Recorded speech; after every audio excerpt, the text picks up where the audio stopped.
we don't know how to communicate this into real value, right? We don't know how to sell ourselves. And knowing how to write your CV is the first step to even beginning.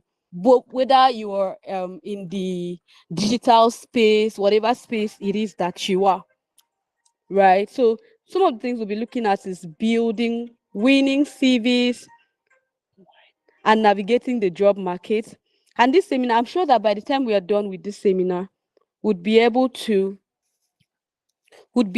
create clear, professional, and targeted CV that matches what our employers are looking for. So please, I'd give us few minutes to reach out to your friends. This is not only, it's not limited to DLCs alone. It's not limited to DL for all members. So if you have any core member that you know needs to be here, please kindly do send them this link.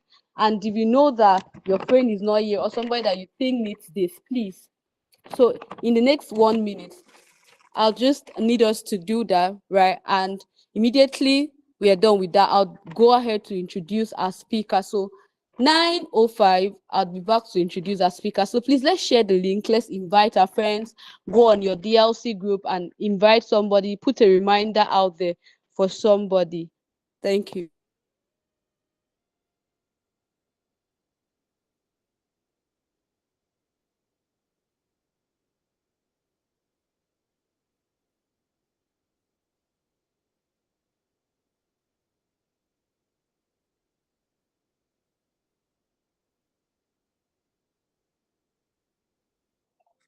All right, everybody. I believe that we've done that, so thank you so much. Okay, so tonight we have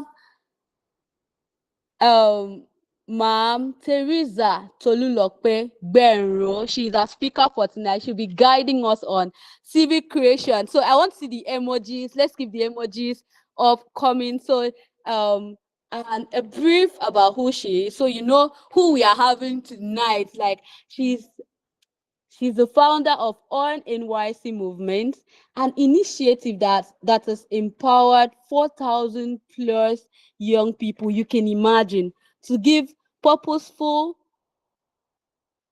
during the gap year. She is also an award-winning social impact consultant with almost a decade of experience. Tolulope is a youth advisory board member for the AU and the EU, that's African Union and European Union Youth Action Lab. UNICEF member, Tolulope has gained recognition by CEO Network Africa and Future Africa Award for our impact. Are you ready for tonight? A lot of Space Works fans. Climate action, renewable energy, women's empowerment, and youth governance. She's also a 2025 recipient of the Eco Champion Spark funding by SOS Children's Village. 2022/2023 Nigerian Youth Futures Fund Leadership Grant and a 2023 International Climate Policy Competition winner. She is an alumni of Ignactus, MCN, Altprice, Leap Africa, among other organizations. Tolulope holds a BSc in Industrial Physics, Applied Geophysics from Covenant University, and a specialized training in climate negotiation from IDIP. She is also a published author and has been featured on numerous media platforms. So DLCs, are you ready? Core members, are you ready tonight? Please, can we keep the emojis coming as we welcome Mrs. Tolulope? Thank you so much, ma'am. It's an honor to have you speak to us tonight. Thank you so much for having me, and it is Miss Tolulope. All right, thank you so much for that introduction. I know we still have some people who are yet to join us. Unfortunately, I am going to start because there are a number of things that we need to cover. Today's presentation is really important, really crucial, And I'm really excited to join you today. One, because core members have a special place in my heart. Service year was a phenomenal experience for me, and it marked a turning point in my life and in my career significantly. So a lot of things I am doing now can be traced back to service year.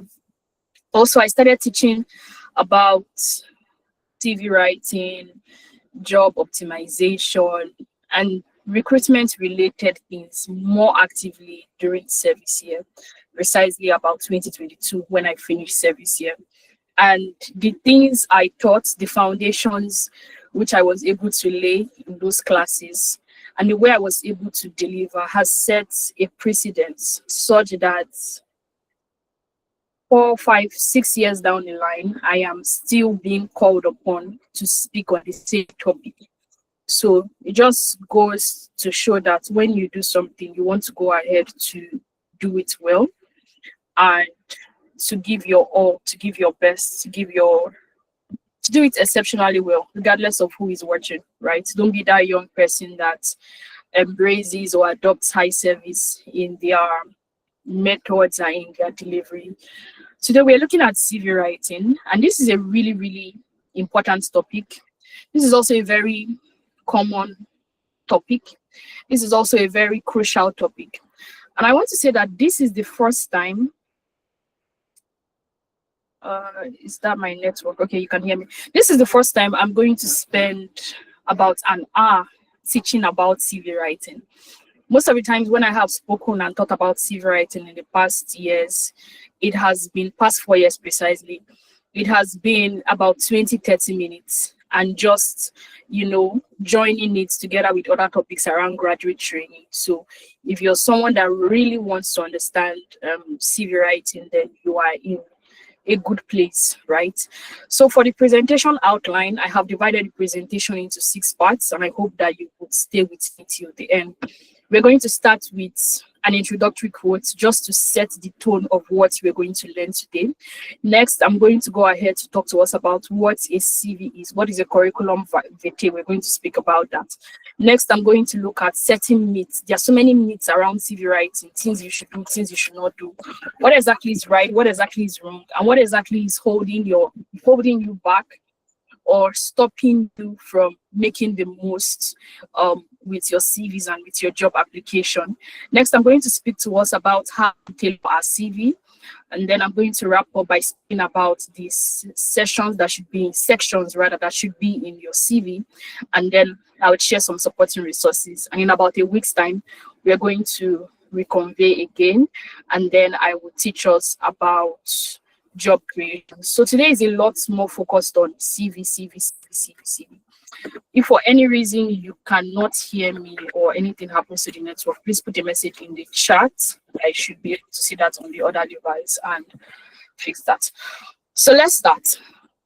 When I teach around CV writing or job creation, I like to start with this introductory quote. It is okay not to know until not knowing becomes dangerous. What does it mean?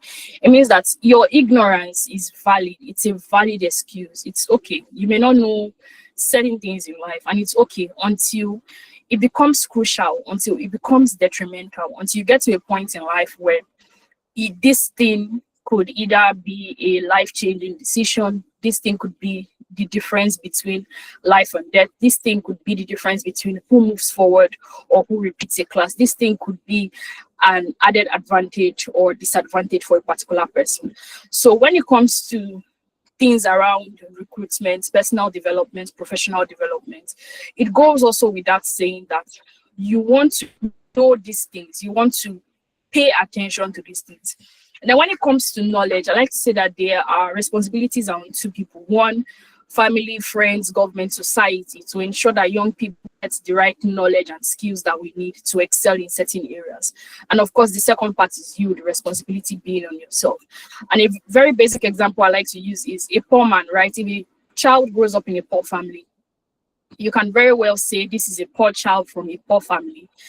As the child grows up, the background of the child fades, and what you begin to hear is this is a poor man.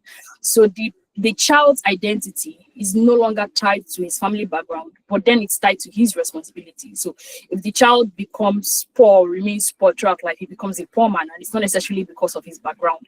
It's more of you got to a point where the responsibility moved from the people who were supposed to impart this knowledge to you getting to a point where you were supposed to take responsibility, and for some reason you failed to take responsibility. Now, okay, I've already put that on the screen. Oh my God. But yeah, I was going to ask you that. How long do you think your university degree is valid for, right? And the answer to that question is 2 years. Many young Nigerians do not know this. Your university degree has an expiry date of 2 years. So imagine going to school for 4 years, for 7 years, for 9 years, for 11 years, depending on the private public school system, ASU strike, carryover, political instability, change in policies and regulations, and the certificate you get is valid for only 2 years. So when I say 2 years, let me explain what I mean. The first year is that certificate helps you to either get NYSC or get an exemption certificate. So the first year is really much tied to NYSC. And then the second year is getting you a job. Now, generally, before we get into it, when we talk about CV writing, many young people fail to highlight their service year experience in their work experience. They think NYSC is a joke. They think NYSC is a play. They think NYSC posted them somewhere that was different from where they studied, not what they wanted. And they find it hard to recognize that this is a very significant part of your life counting away, and recruiters pay attention to this. So your university degree is valid for 2 years. The first 2 years are very, very important. After the first 2 years, you can get any job that is not necessarily tied to your degree. Any job. In fact, after graduating, you might get a job that is not necessarily tied to your degree. But with NYSC, of course, the NYSC system tends to play more around your your academic qualification and what your PPA is requesting in terms of requirements for the young people. And these are just 2 free resources that you could also look at, and I would be happy to share them with your project manager to share that with you. Now let's move into the matter of the day itself. What is a CV? You've heard this thing, CV, resume, CV. Well, a CV is an acronym for curriculum vitae, which is a Latin word that is used to describe a professional document that summarizes your educational and professional competencies of a person. So it's basically a document that summarizes your educational and professional competencies. Those are 2 keywords you want to note. When we say educational competence, it pays more attention to what you achieved from higher degree, right, your university degree. And then your professional competencies could even be professional competencies you have built before university. And I'm going to shed more light on that as we go ahead. When it comes to CV, there are, I would say, 4 major types of CV. I'm just seeing 3 on the screen, and I'm going to tell you what the 4th one is. So when I teach, there are some things that will be said that will not be in the slide. So yes, listening and writing is also really important. The first one is the chronological CV, but precisely in reverse order. So this is the common CV template where people begin to write about their job description in reverse chronological order. So you start from your current job to your previous job, or your current professional experience rather to your previous professional experiences following under, as well as your most recent academic qualification down to your least current or least recent academic qualification in that order. That's what we mean by reverse chronological. Then when we say functional CV focuses more on the skills, the things you can do, soft skills and hard skills. And the most common type of CV is a hybrid format of CV, where you have the chronological CV and the functional CV put together, right? And then the last type of CV is your specialized CV. And sometimes in recruitment, you see a mix of these multiple types of CVs. For example, if you're applying for a job as a creative, someone in tech space, for example, you may be asked to submit a hybrid CV to show your in reverse chronological order professional experiences, as well as your functional skills, right? And then you may also be required to submit a portfolio type of CV. So it could be linked to your GitHub or it could be a link to your creator profile, depending on what type of creative you are. So when we speak about specialized CVs, these are the things we're speaking about. So we also have academic CV, creative CV, video CV, technical CV as well. Now, when we come to CV writing, right, we're going to start by looking at the myths, and I'm just going to run through this as briefly as possible. This is where a lot of Nigerians have questions, and some of your questions will be answered here, and some of them will be answered in subsequent phases. After that, we're going to look about tailoring your CV. Do you use one CV to apply for all the jobs? And if you use one CV to apply for all the jobs, how do you arrange your professional competencies, your skills, and your educational qualifications in your CV? And when it comes to the ATS CV, we've heard this thing. First, they've used ATS CV to collect money from us. If I wanted to collect money from you people, I would have rebranded this whole thing to ATS something, something, something. And then we're going to really look at what exactly is the ATS CV and what sections should be in the CV, as well as contact. So when we speak about contact, it might be a little bit controversial because there are parts of things in the myths that might appear in contact, and how to properly align these you would see, as well as saving your CV. And in the course of the presentation, I'm actually going to show you some CV samples, and at the end you're going to have access to CV templates and another short video that will serve, a short 15-minute video that will serve as a guide to help you tailor your real life experiences on those CV. So let's start. What are some of the things that should not be on your CV? The first one is your picture. You don't want your picture on your CV. So like we defined earlier, a CV is a professional document. It's a professional document that shows your professional qualification and your academic qualification or your professional skills. And one thing you want to do, or one thing you want to have in mind, and as you leave here, you want to also take with you, is when you think about a CV, you want to think about it as selling your competence and not putting yourself at a disadvantage.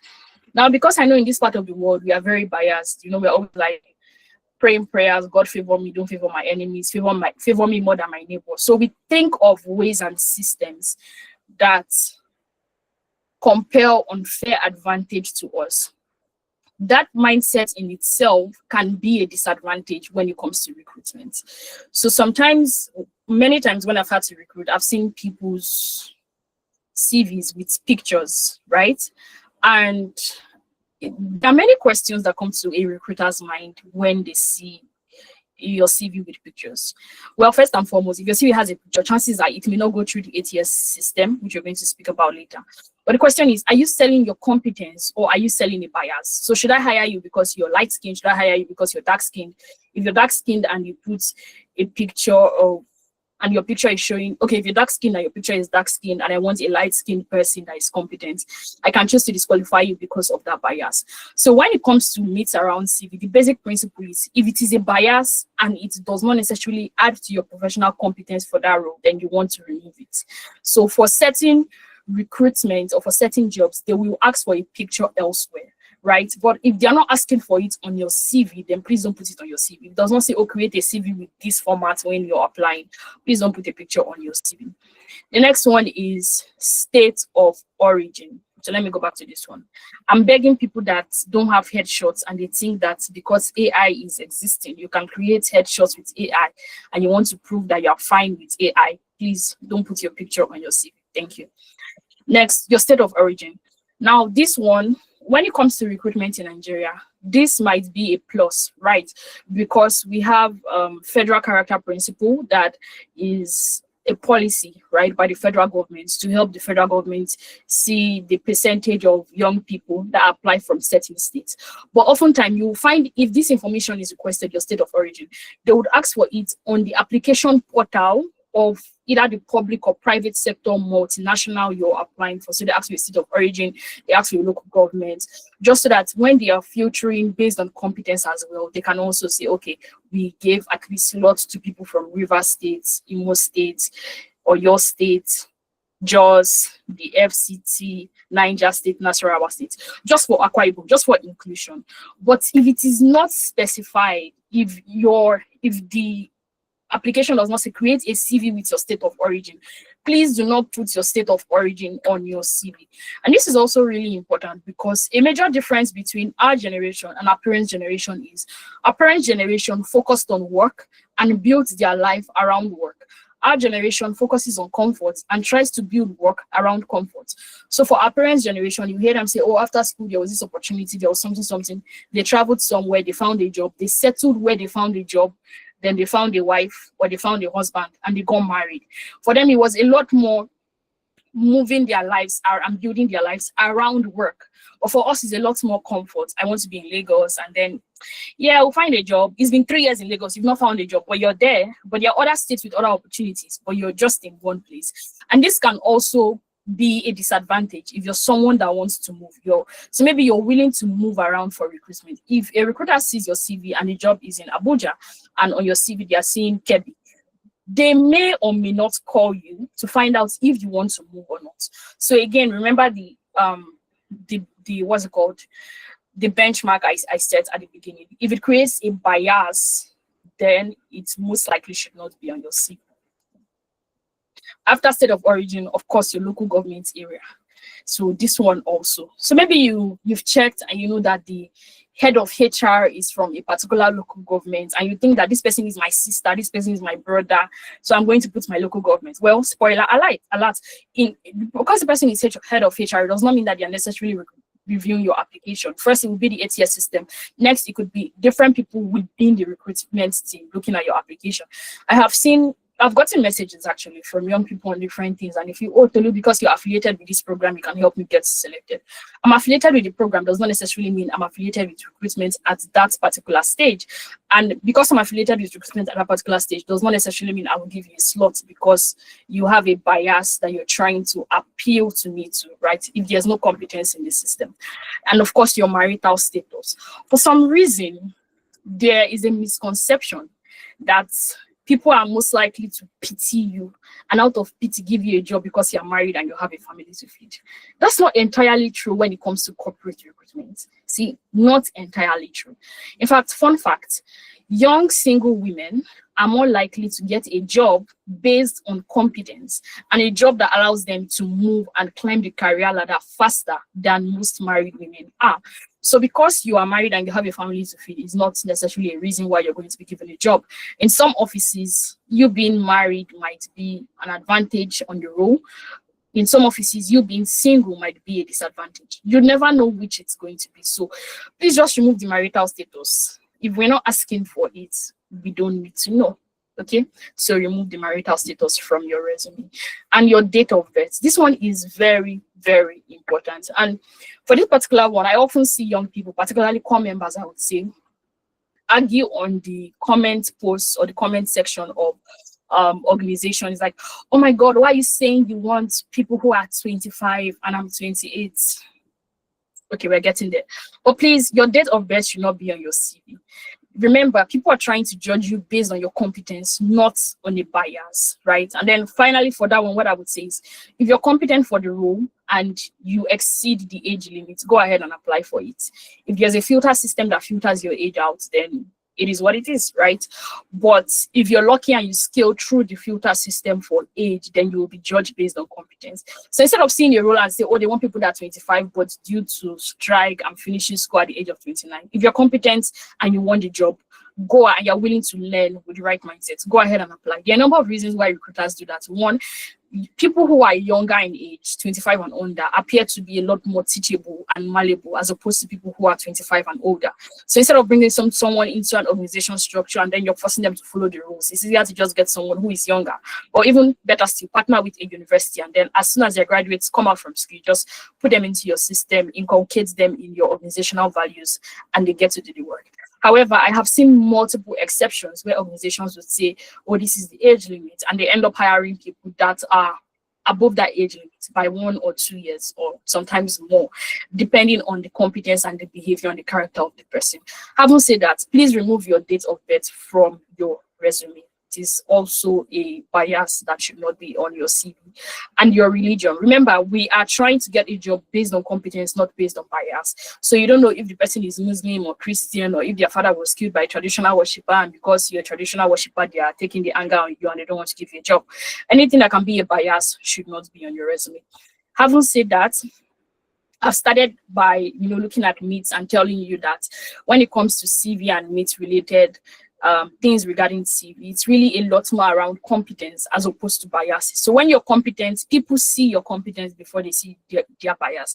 If you're a professional data engineer, people see you as a professional data engineer before they see you as a young professional data engineer, where in this situation young is a bias. But when you're incompetent, when you're not good at what you do, then people see you as young, but the bias shows first before they see your before they see the incompetence. So they say, oh, this person is not doing this thing because they're a young person, right? So for every time you can show up, not just professionally, but in your life, not just in recruitment, for every time you can show up, and as much as you choose to show up, please show up professionally.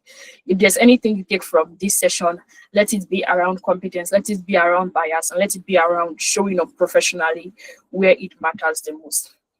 Having said that, let's speak about tailoring your CV. So we've defined what a CV is. We've spoken about myths and things that should not be in your CV. When we speak about tailoring your CV, there are two things to note. One is you need to have a general CV. A general CV is a document that shows your experiences, your skills, your competencies, your educational qualification across multiple fields or multiple sectors, right? What this means is, for example, I studied industrial physics, applied geophysics. I have volunteered and worked with different organizations in the development space for the past 9 years. I have also interned in a multinational after service here. During NYSC, I was a class where I taught mathematics, physics, further maths. So when you career profile, for example, from the shopping, it shows that I can fit into different sectors.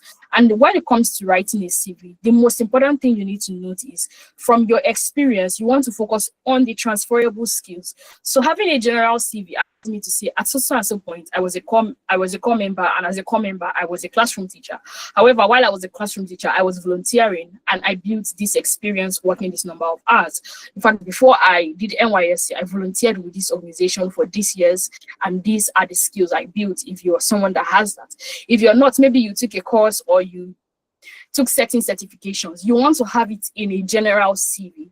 And one of the things personally I like to use as a general CV for myself is my LinkedIn profile. So my LinkedIn profile is very detailed, very elaborate.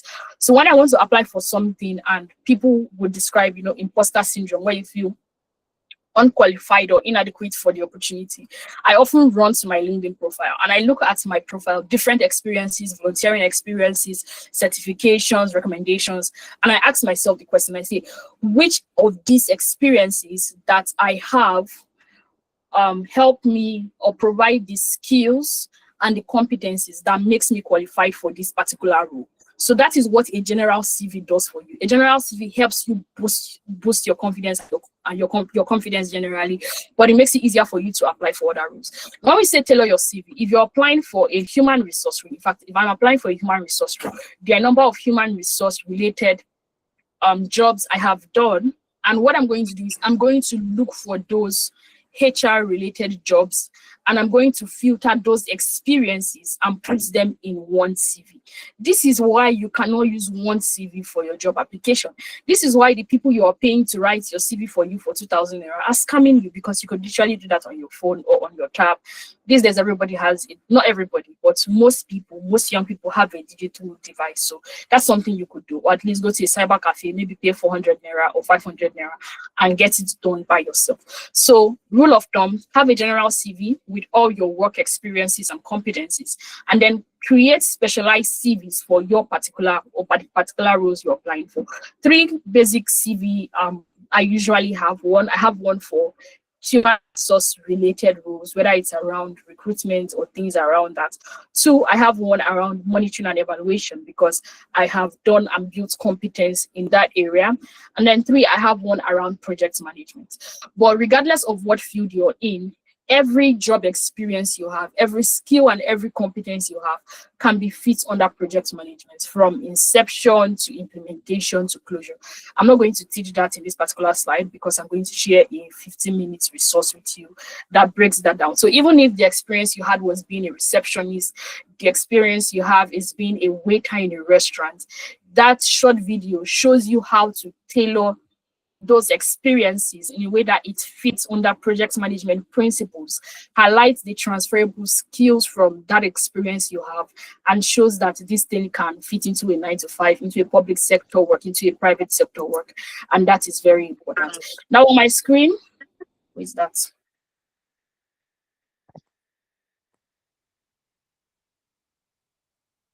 Okay. I think someone is muted. All okay, you've muted. Thank you. So here you have a resume. This is a resume with just 3 experiences. Now, for what I was applying for, these were the 3 relevant experiences that I needed for this particular role. And this was a role I applied for, or an opportunity I applied for 2025. And this short CV, which you can tell the whole CV in itself was a page, got me to the interview stage. So at the end of the day, it's not about how many pages. We're going to talk about the ideal number of pages as we get to the end, but it's not about how many pages. It's about tailoring your CV, right? Now, this is a different one. This is more of a general CV. So it says, oh, in 2023, this is my role. In 2023, this is my role. And then in 2023, I also did this. In 2022, I did this. In 2020, I did this. In 2021, I did this. In 2021, also, I did this, right? This is probably a 2022 CV. The 2023 related CV. But you can see that not all the experiences here are here, and there are even more experiences under this particular CV because it's a general CV. So this is what tailoring your CV looks like. Now, another way to also properly tailor your CV is to pay attention to the active verbs that are used in the job description. So when it comes to the computer system, the ATS system reading your CV, you can see certain things like provided, optimized, led, not I provided. But you want to use these action verbs, these adverbs, these adjectives to describe what you did: onboarded, promoted, developed, managed, participated, organized, facilitated, served, maintained. This is how you want to describe what you've done.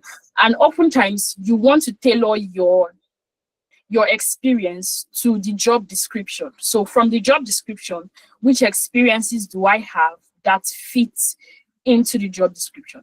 Sometimes, and many times actually, job descriptions can be overrated, right? Because if I write something really extensive and you're not confident enough, you're not going to apply for it. So don't beat yourself up about an opportunity. Men are more likely to apply for a job if they are 60% qualified. Women may not apply until they're about 70 to 80% qualified. And if you 100% meet all the criteria for a job role, then you're overqualified for that job. So maybe that's why people are not getting back to you. You're applying for jobs you're overqualified for, and then you're scared of applying for jobs that you are underqualified for.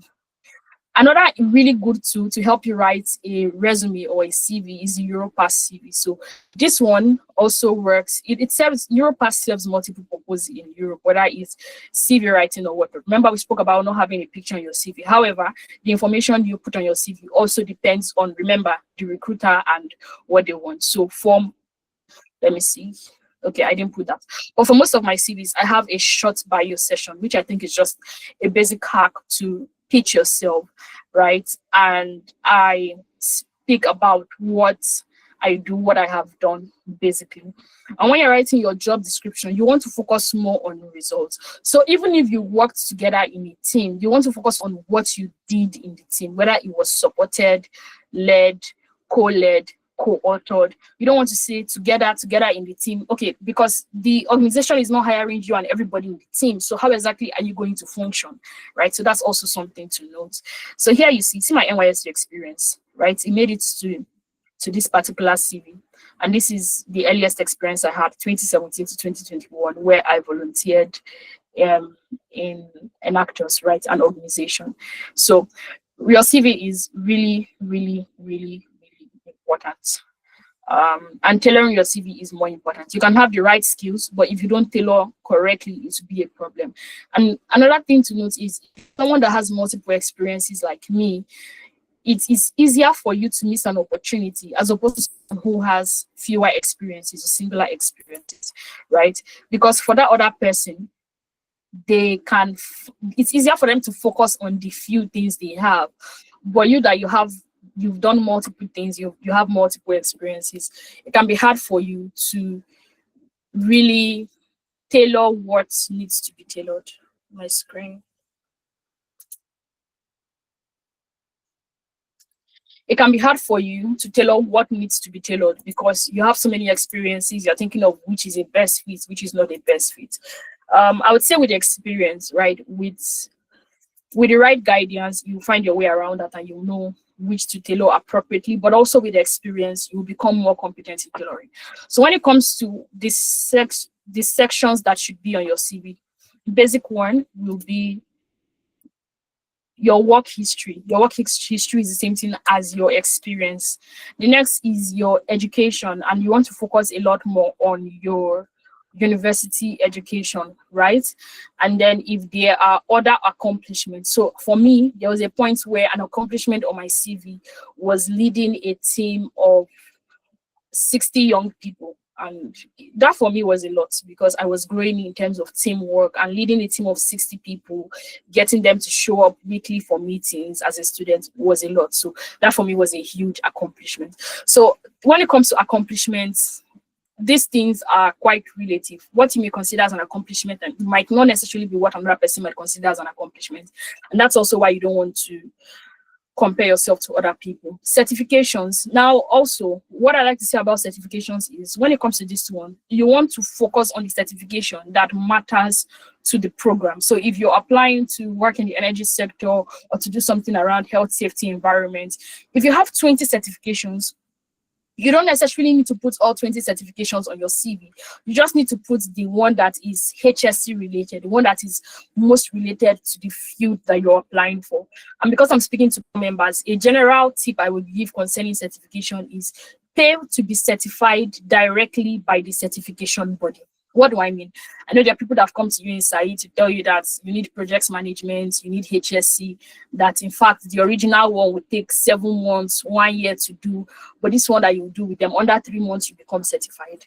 Now, the problem with that is, imagine you go through that certification program, you paid 30K. In fact, you paid that 30K over 3 months. It was a sacrifice.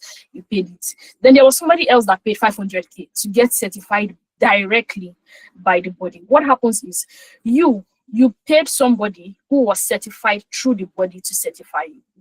If HR is recruiting and they have 2 people applying for the job, they have you with your certificate through somebody, and they have another person that is directly certified by that organization, who is going to get the job? It's the person that is certified directly by that organization, right? So when it comes to this one, please invest heavily, right? Yes, there are sometimes you would want to take the third-party certifications, but as you grow in your field and in your sector, invest in taking the certifications that are linked directly to the certification body or to the certifying body. So is this thing coming from the main certifying body? That's what you want to ask yourself. If there are awards you have received, you want to put them. Now, when you look at all these things, you're like, and you look at the number of pages, which I'm going to speak to, everything may not necessarily fit into all the number of pages, right? But you want to put the things, like I said, that are most important and most relevant to the particular role that you are applying for. And then what are your hard relevant skills and your relevant soft skills that you have? These are some of the transferable skills that you get from the role. And then contact information. And for contact information, your address. By address, in this situation, you can say Nigeria and remote. You don't necessarily have to put a state. This is if you're applying for a global role. If it's within Nigeria, you may not necessarily need to put a location if you're flexible to move. In the course of looking for a job post NYSC, I had to move from one state to another state to participate in various recruitment processes. So as much as we speak about recruitment, these are also certain things that people do not speak about publicly. There are people that had to fly from Abuja, there are people that had to travel from Ibadan early in the morning to make it to particular states to participate in certain recruitment processes. So if what you're looking for is a job, you have to be quite deliberate and intentional about getting the one that you want, right? And not just being in your comfort zone and saying, yes, my life is going to be built around the comfort. So for address this one, Nigeria, or if it's not necessary or not applicable, you may not put it. Your phone number, if it is yes, I would say this is a good one, whether it's a Nigerian CV or for a global role. But when you're putting your phone number, please use the country code +234. Sometimes when I even call my number for people, I do +234, and it's like your own is too much. Please let your own be too much in the right places, because it would pay off eventually. You don't want to put 0 blah blah blah blah blah, and someone is trying to call your number from the UK and they don't know what country code is that, and they think, oh, they mixed the number or something in their system, deleted the 0, and what is showing in the database is 90 something something something. So please use country code. For email, a very popular format you can use is first name, last name at Gmail, at Yahoo, at Outlook.com. Last name, first name at whatever.com. First name dot last name dot first name. First letter of your first name, last name at.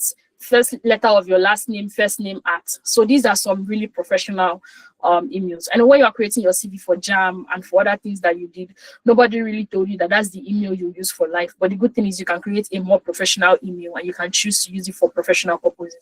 Maybe the reason why they don't call you back is because your email is to go at gmail.com or something, and it just looks like, is this a joke? So please, your email is also important. And digital portfolio, this is also a really important part that should be on your resume. And regardless of what kind of professional you are, whether you're a creative, you're an academic person, you're a technical professional, a basic digital portfolio you should have is LinkedIn. I'm not necessarily going to take time to teach about LinkedIn, but I would share a link to a resource where you can find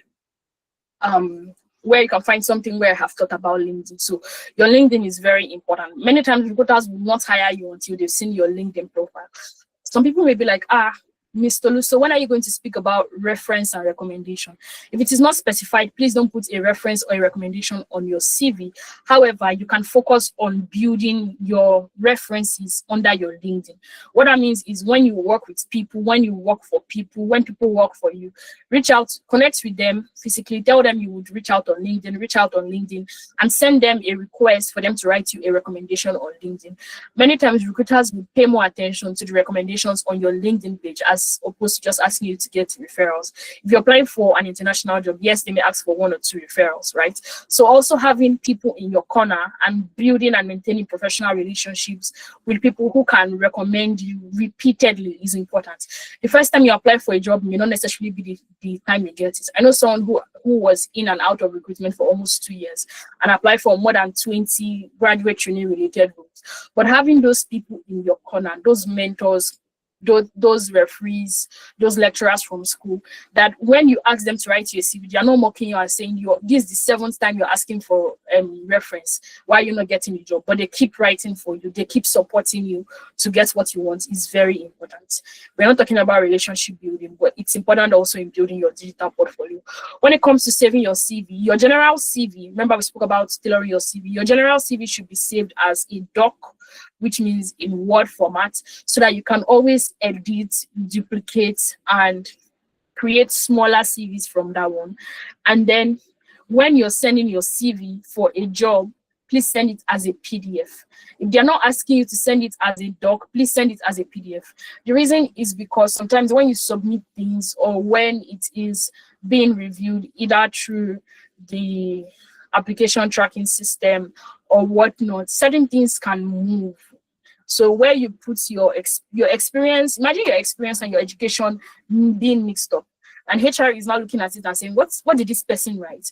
But putting it in PDF reduces the chances of that happening. And some other tips I would share regarding your CV is, if you have 0 to 5 years experience, please, your CV should not exceed 2 pages.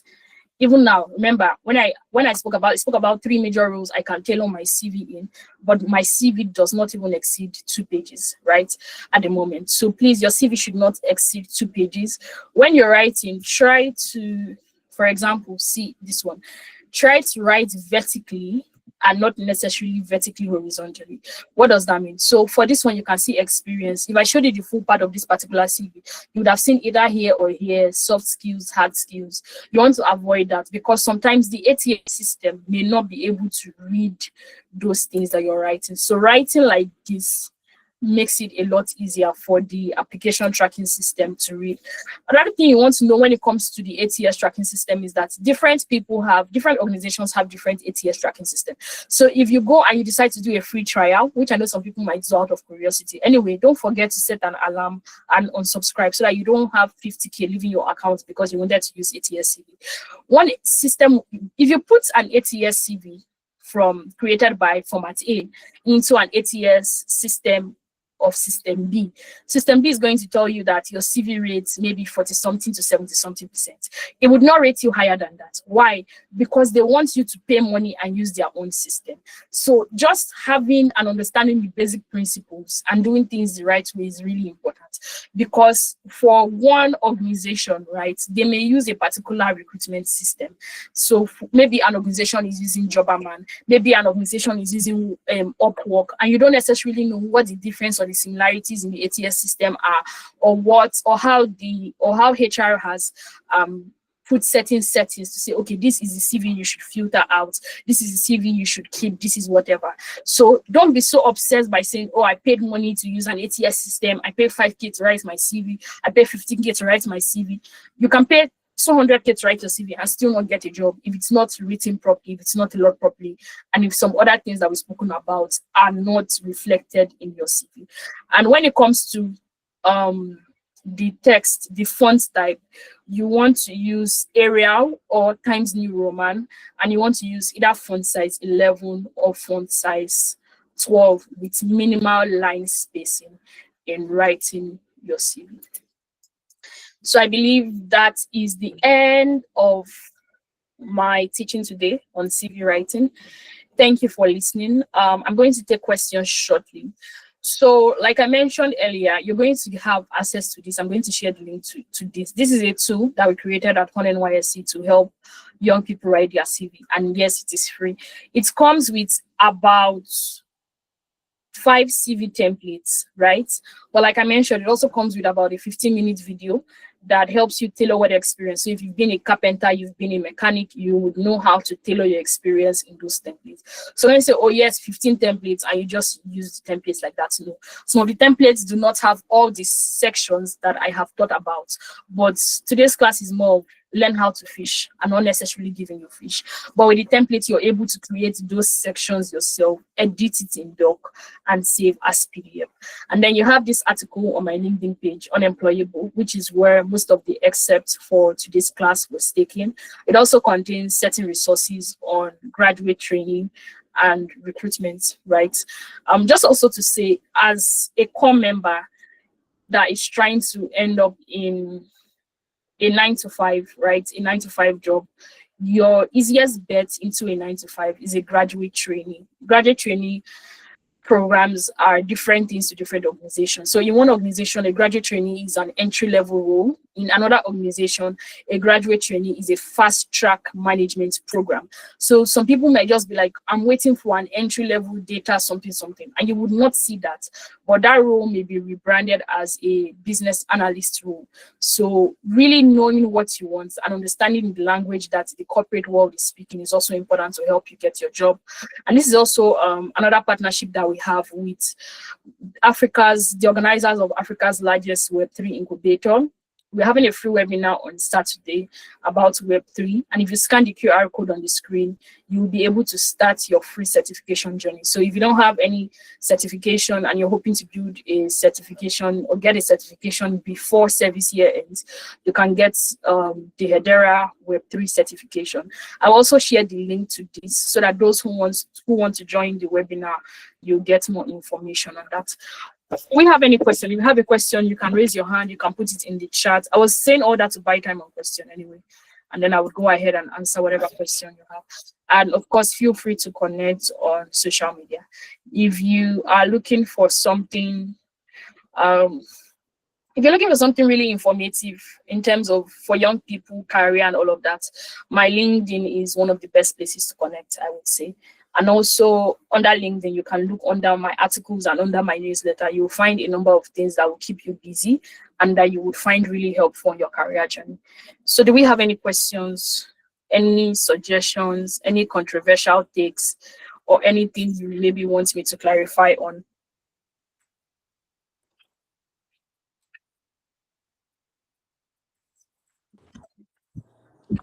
All right, so please, if you have a question, just raise your hand. Just raise your hand if you have a question, or you can use the chat room. Okay, so while we are still waiting for our questions to come in, I'm sure that a lot of people are, like, this is a full course meal, and a lot of persons are still trying to digest this. This was a lot of value, and I must say a big thank you to you, Miss Teresa. Thank you so much. One of the things that stood out for me in this section is Thank you so much for it's having me. yeah, it is okay not to know until not knowing becomes dangerous. Like, when you said that, I was trying to process it. It is okay not to know until not knowing becomes dangerous. And you went as far as telling us, I think one of the hard truths that might be a bit difficult to swallow, that our university degree is only valid for 2 years, because sometimes we have the tendency of saying, okay, keep trying, and telling us what CV is, the different types of CV, chronological, functional, and specialized CV.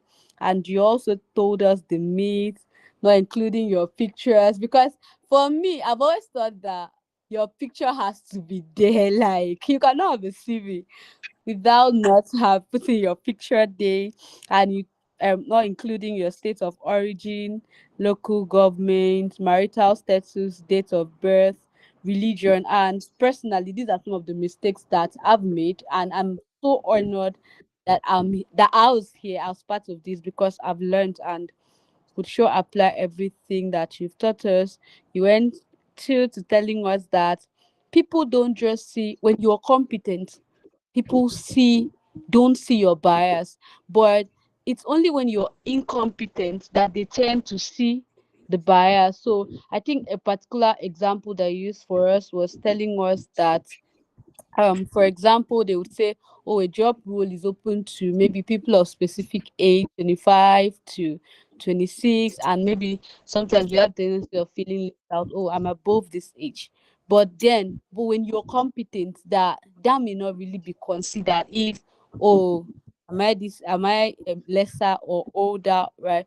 So that our competence has a way of covering up the biases. And you told us about how to tailor our CV, that we should have a general CV that contains all our jobs. And thank you so much, Ma, for sharing your CV with us. It was really, really amazing. Not just learning the theory, but seeing in practice, or in practical rather, what you meant.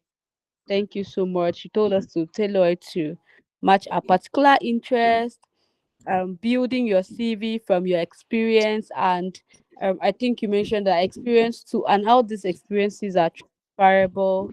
You talked about how we can have the right skill. If you don't tailor properly, it can be a problem. We All talked right, about thank you CV so language much, so going much. for Okay. action verb. And Thank you so much. Can you hear me? yes, yes, we can. Yeah, so I'm just going to interrupt you shortly. I know you can see my LinkedIn up, and I mentioned that I use my LinkedIn. I think of my LinkedIn as a one CV dump, right? And I'm just going to briefly share some things I do that you can adopt. So here are general experiences. It includes in some situation both volunteering and paid experiences. Because at the end of the day, no experience is useless, right? And like I mentioned, when it comes to recruitment, you want to focus on transferable skills. These are some education, but of course, the most important ones are university education. So for licenses and certifications, what I do about this one is when I take a certification or I get a certification or a license, either from a course or for a program, I save it on a Google Drive. So in a Google Drive, I have a folder that is called certification, and then I save it first name, last name, first name, middle name, last name, and then maybe the organization I got the certification from. And then on Google, for those of us that are familiar with using Google, I make the link accessible to everyone as a viewer, and I put the link here.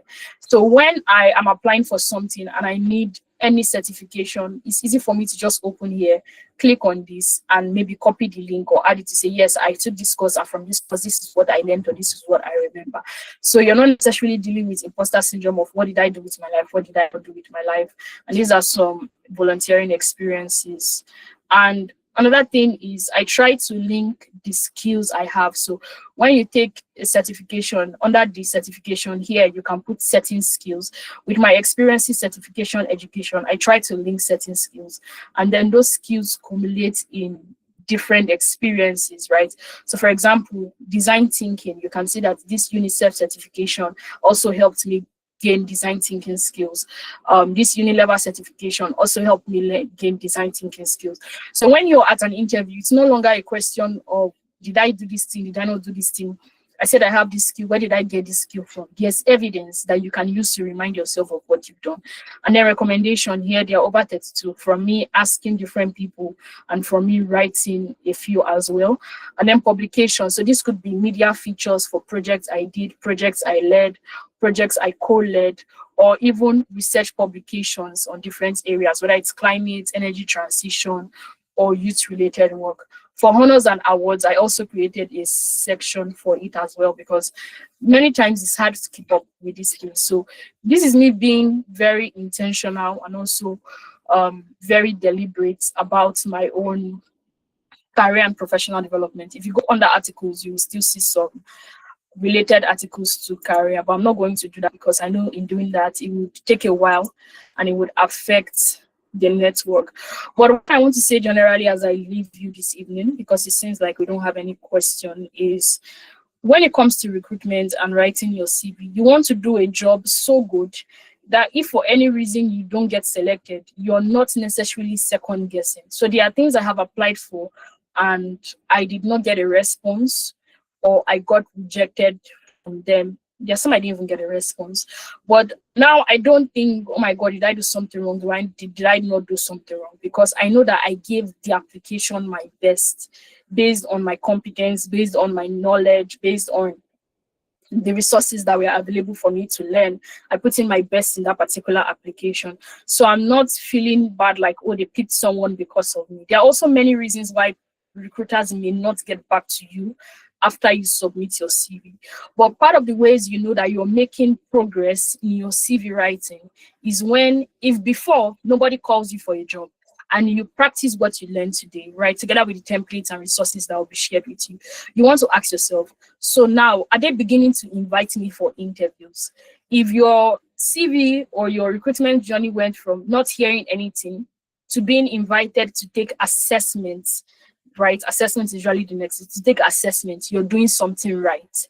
And then if from assessment to interview, then you know that, yes, you've hacked different phases of it. So you begin to, as you begin to track your progress, it makes it easy for you to know this is where I need to improve on. This is what this is, right? So there are many reasons why people may not get back to you. Maybe they got 2,000 applications, they could not review 2,000 applications, or maybe the ATS system tried to review 2,000 applications and it removed the application. Maybe they got 50,000 applications, and many times 50,000 applications are not reviewed. Instead, they will look for referrals. So also submitting your application early is important, but more than submitting it early, you want to submit it competent. You want to submit something that is quality. So now you could see an application open, fully funded, and they tell you deadline is in 2 months. And I remember an application we did for an organization. We said the application deadline was supposed to be a week. We closed it in 3 days. 3 days, because we had more than we could review. And we wanted to give every applicant a fair chance of going through all the applications. So when you've been at the recruiting table, when you've been a job seeker, when you've been at different sides of the table, you begin to understand that there are different nuances involved in these things, right? It's not always because of you. It's not necessarily because the person who applied for it is better than you. For example, there was an application, there are some applications I was submitting to a particular organization, and they were not selecting me. And I noticed the people that they were selecting for the application were not necessarily as experienced than me. And I had a chat with someone from the organization, and the person said, oh, the organization is trying to give people that are just starting up a chance to grow. So for me, having the experiences I had was a disadvantage in that situation, because that's not what they wanted, right? So own your journey and know that eventually you cannot get all the opportunities that are available, but if you do your best, it makes it easier for you to go and sleep. So when you don't get it, you just say, oh my God, this thing pained me, I didn't get it. But you're able to move on and not say, what did I do wrong? What did this person do right? You're not comparing yourself and in that unnecessary loop. So thank you so much for having me. I believe this has been really exciting and insightful. When we come back in about a week to speak about, I think we're speaking about job search, I will share some more insightful details with us.